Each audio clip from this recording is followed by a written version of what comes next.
Assalamualaikum warahmatullahi wabarakatuh. Alhamdulillahilladzi arsala rasulahu bil huda wa dinil haq liyudhhirahu ala dini kullihi walau karihal musyrikun. Ashhadu an la ilaha illallah wa ashhadu anna Muhammadan abduhu wa rasuluh. Arsalahu basyiran wa nadhiran, fasalawatullahi wa salamuh alaihi wa sallama alaihi wa askabihi ajma'in. Amma ba'du.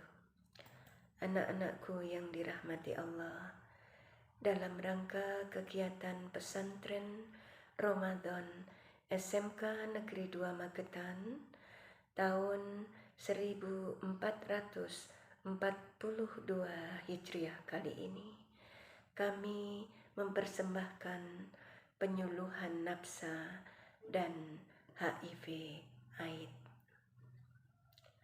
Apakah nafsa itu? Nafsa adalah singkatan dari narkotika, psikotropika, dan zat adiktif lain, yaitu obat atau zat yang jika masuk ke dalam tubuh akan berpengaruh terhadap fungsi tubuh, terutama otak, sehingga dapat berpengaruh terhadap perilaku pemakainya menjadi tidak normal. Penggolongan nafsa di sini ada dua jenis, yaitu menurut jenis dan menurut efeknya. Berdasarkan jenisnya, nafsa dibagi menjadi tiga, yaitu narkotika, ialah zat yang menimbulkan penurunan atau perubahan kesadaran, hilangnya rasa, mengurangi dan menghilangkan rasa nyeri, dan dapat ketergantungan. Yang kedua, psikotropika, ialah zat atau obat yang berkhasiat psikoaktif, berpengaruh selektif pada susunan saraf pusat yang menyebabkan perubahan khas jadi aktivitas mental dan perilaku. Yang ketiga, zat adiktif lain adalah bahan atau zat yang berpengaruh psikoaktif selain narkotika dan psikotropika. Berdasarkan efeknya dibagi menjadi tiga, yaitu ups, downs, or runs. Ups itu merangsang kerja organ tubuh seperti jantung dan otak, memberi efek lebih senang dan bertenaga, kemudian meningkatkan kegairahan dan kesadaran. Contohnya sabu, ekstasi, kokain, steroid, nikotin, dan kafein. Bisa dilihat gambar-gambarnya, anak-anakku, seperti yang tersebut di depan. Kemudian donor itu bisa menekan sistem saraf pusat, mengurangi aktivitas fungsional tubuh, memberi efek tenang, membuat pemakai tidur dan tidak sadarkan diri. Contohnya heroin, morfin, petidin, valium, alkohol, ganja, dan opium. Bisa dilihat dalam gambar di atas. Kemudian oron itu bisa mengakibatkan pemakai menjadi berhalusinasi, Pemakai melihat sesuatu yang sebenarnya tidak nyata. Contoh, LSD, ganja, magic mushroom. Bisa dilihat contohnya dalam tayangan berikut. Kemudian zat upper itu efek waktu pakainya agresif, kreatif, sulit tidur, komunikatif, paranoid. Kemudian efek setelah pakainya kurang pede, badan lemas, depresi, dan mengantuk. Donor itu cuek, santai, malas, dan mengantuk. Efek setelah pakainya sensitif, lemas, dan depresi. Kemudian orange, efek waktu pakainya halusinasi, euforia, paranoid. Kemudian efek setelah pakainya bisa depresi, pusing, dan paranoid. Alasan penyalahgunaan nafsa berikut bersifat multikausal. Yang pertama itu coba-coba, terdiri dari 82,7%. Yang kedua iseng, terdiri dari 69,2%. Mencari ketenangan, terdiri dari 59,0%. Kemudian ikut teman, itu ada 59,0 juga. Kemudian menambah keberanian, itu ada 20,5%. Yang keenam, dipaksa seseorang, itu ada 10,3%. Ciri-ciri pecandu seperti di slide bisa dilihat. Efek nafsa itu beberapa kali reseptor membuat cetakan, kemudian cetakan akan menagih masukan nafsa, kemudian ada adit. Nah, ini gambar sakau anak-anak. Dilanjutkan dengan kalau coba-coba penyalahgunaan itu bisa kecanduan, bisa ketergantungan fisik, ketergantungan psikologis, toleransi dan adiksi meningkat, kemudian gejala putus zat bila tak memakai, dan menimbulkan perilaku kompulsif yang bermasalah. Kemudian telur adiksi itu bisa menimbulkan masalah-masalah berikut. Adalah paket yang ada atau dialami dalam kehidupan pecandu, yaitu drugs, seks, STDs, HIV, HCV, kemudian masalah keuangan, kemudian crime, violence. Dilanjutkan, dampak nafsa itu ada dampak fisik, yaitu sakit kepala, mual, sulfiditus, gangguan pada sistem saraf, gangguan pada jantung, dan lain sebagainya. Kemudian dampak sosial menjadi antisosial dan acuh tak acuh. Hubungan dengan keluarga menjadi tidak harmonis. Kemudian diikuti hubungan dengan masyarakat, pendidikan terganggu, dan masa depannya suram. Kemudian dampak terhadap psikisnya, lamban kerja, sering gelisah, hilang kepercayaan diri, kemudian penuh curiga, tingkah lakunya brutal, dan lain sebagainya. Masalah itu meningkat seiring dengan bertambahnya waktu. Dia pemakai nafsa itu selalu pengen bersenang-senang, fun, senang-senang, tetapi masalah mulai muncul. Dan selanjutnya setiap hari hanya ada masalah saja. Apa yang harus dilakukan agar tidak terjerat narkoba? Tahapan pencegahan narkotika yaitu yang pertama, individu level. Yang kedua, peer level. Yang ketiga, family level.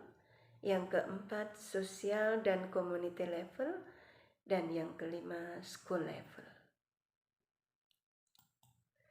Pencegahannya yaitu dengan meningkatkan iman dan takwa, memperhatikan teman bergaul, dan selalu waspada.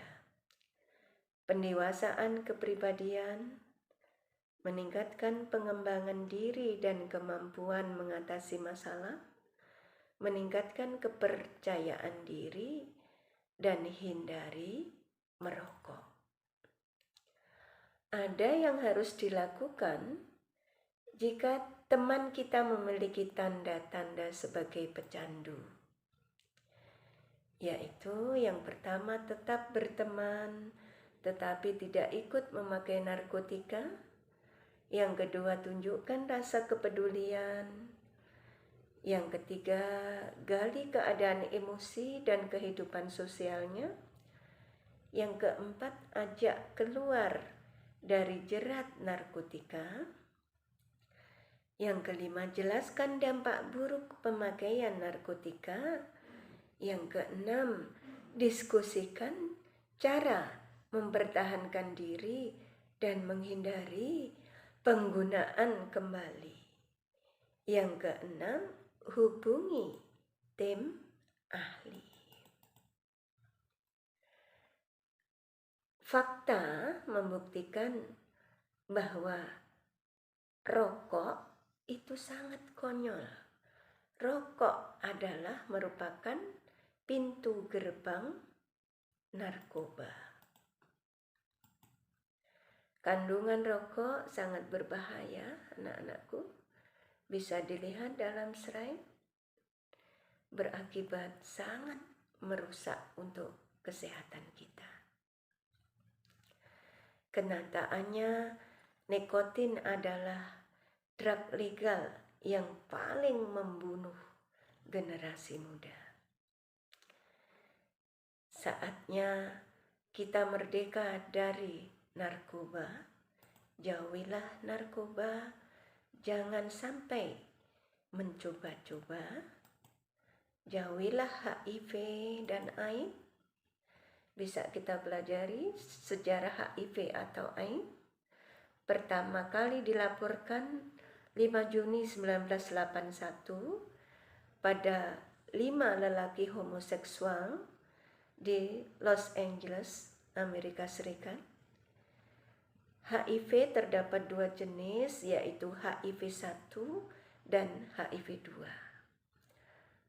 HIV-1 itu kurang mematikan.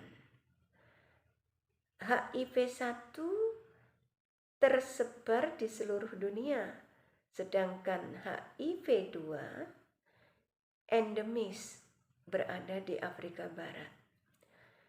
HIV berasal dari jenis primata yang bermutasi dan dapat menginfeksi manusia.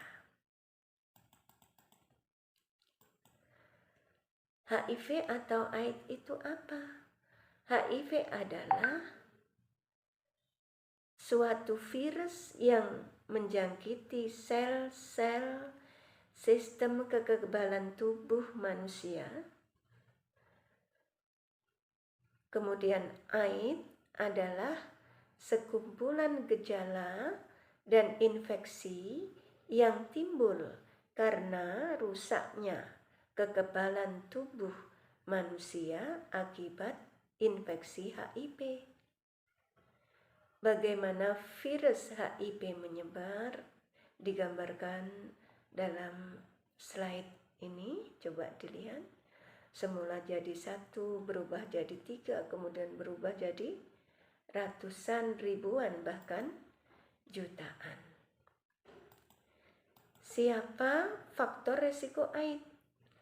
Faktor yang berisiko terhadap AIDS adalah pemakai nafsa jarum suntik yang digunakan bersama, kemudian hubungan seksual tanpa kondom, kemudian gonta-ganti pasangan seksual, ibu ke anak yang ada di kandungan dan ibu menyusui, transfusi darah, kemudian memakai alat cukur bersama.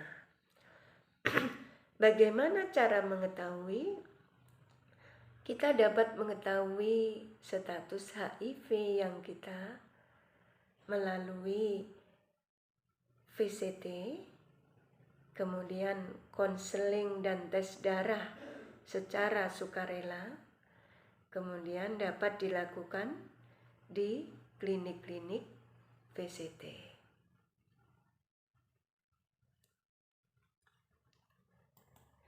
HIV atau AIDS tidak menular jika berjabatan tangan. Yang kedua, menggunakan kamar mandi bersama. Yang ketiga, berenang satu kolam renang. Yang keempat, berciuman. Yang kelima, vektor serangga. Yang keenam, menggunakan alat makan bersama. Ketujuh, berpelukan. 8, kegiatan sosial lainnya. Tahap perkembangan HIV menjadi AIDS ini bisa dilihat di slide. Kemudian ini perkembangan tiap tahunnya. Kemudian HIV atau AIDS dan nafsa. Itu penggunaan nafsa jarum suntik merupakan cara yang paling efisien untuk penularan HIV. Selain penggunaan nafsa jarum suntik, pengguna nafsa jenis ARPS dapat memberikan efek horny, sehingga bila salah satu pasangan positif HIV, maka akan mudah untuk tertular. Penularannya langsung dari sistem darah seseorang yang terinfeksi kepada orang yang belum terinfeksi melalui jarum. HIV juga sangat cepat tertular dari pengguna nafsa jarum suntik ke masyarakat umum melalui hubungan seks. Ini bisa dilihat Oda, gambarnya dan ciri-cirinya sangat mengerikan. Nah, ini orang-orang yang sudah terinfeksi itu seperti ini, anak-anakku. Mengapa HIV atau AIDS sulit diberantas? Karena masyarakat masih menganggap HIV atau AIDS merupakan penyakit memalukan, mudah menular, penyakit kutukan Tuhan, penyakit menjijikkan, dan lain-lain. Padahal penyakit ini susah untuk menular, hanya lewat cairan tubuh saja, dan belum tentu tertularnya virus ini karena perilaku buruk. Cara menghindarinya HIV atau AIDS. Yang pertama, anti-seks pranikah. Yang kedua, setia kepada pasangan. Yang ketiga, menggunakan kondom. Yang keempat, tidak menggunakan narkoba dan miras. Dan yang terakhir, menggunakan alat-alat yang steril. Aid is enemy, Oda is my friend. Jadi kamu tidak boleh mendekati Aid, tapi boleh berkawan dengan orang-orang Oda. Kemudian, anak-anakku, marilah kita tutup materi hari ini dengan doa. Allahumma sholli ala Sayyidina Muhammad wa ala ali Sayyidina Muhammad walhamdulillahi rabbil alamin. Rabbana dhalamna anfusana fa illam taghfir lana wa tarhamna lanakunanna minal khasirin. Rabbana la tuzigh qulubana ba'da idh hadaitana wa hab lana min ladunka rahmah. Rabbana innaka antal wahhab. Rabbana hab lana min azwajina wa dhurriyyatina qurrata a'yunin waj'alna lil muttaqina imama. Rabbana ighfir lana wa li ikhwanina alladziina sabaquna bil iman wa la taj'al fi qulubina illa lil ladziina amanu. Rabbana innaka antar ra'ufur rahim. Rabbi adkhilni mudkhala sidqin wa akhrijni mukhraja sidqin waj'al li min ladunka sultanan nasyira. Rabbana atina fid dunya hasanah wa fil akhirati hasanah wa qina adzabannar. Rabbana la tu'akhidna in nasyina aw akhtana. Rabbana wa la tahmil 'alaina isran kama hamaltahu 'alal ladzina min qablina. Rabbana wa la tuhammilna ma la taqata lana bih. Wa'fu 'anna waghfir lana warhamna anta maulana fansurna 'alal qaumil kafirin. Rabbana taqabbal minna innaka antas sami'un alim walhamdulillahi rabbil alamin. Wabillahi taufiq wal hidayah. Wassalamualaikum warahmatullahi wabarakatuh.